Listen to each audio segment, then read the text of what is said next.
Why is oil not going up with all that's already happened with Venezuela, Russia, and China? We started to see people in hedge funds and larger institutions take positions. We've seen some appreciation in oil off the bottom. A lot of people, still believe that oil is going much lower. Again, I am not a chart person. That's not my game. I look at the macro and try to understand things. Timing also, candidly, not perfect at that either.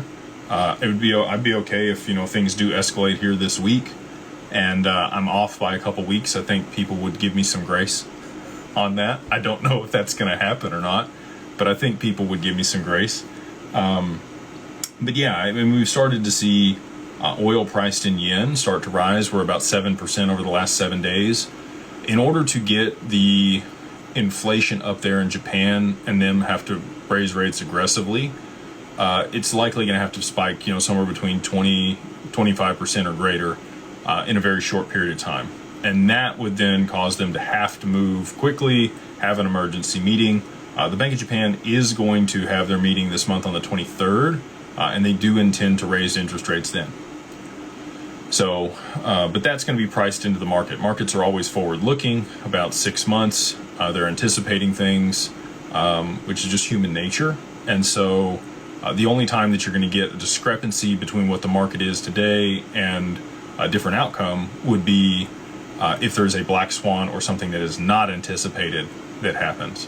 And I do think, a spike in oil is not anticipated. Again, many people saying that oil will continue lower. And also, people do anticipate a 25 basis point hike there in Japan, and I'm sure they also anticipate the U.S.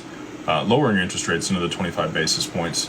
I watch the 10-year yield in Japan pretty frequently. We're at 2.11 or 2.15 right now. We saw 2.18 as the high, as the percentage there on the 10-year yield earlier today. If we get past 2.3, 2.4, that's where you're going to see people starting to rotate out of U.S. Treasuries into Japanese bonds. And that's where things get ugly, and we're going to have to start issuing stable coins pretty quickly here in the U.S. to be able to soak up those treasuries as they flow onto the market, which I do think that they will. I think that the bond market will be fine. They'll save the day, and they have this solution, XRP, sitting in the background, ready to go.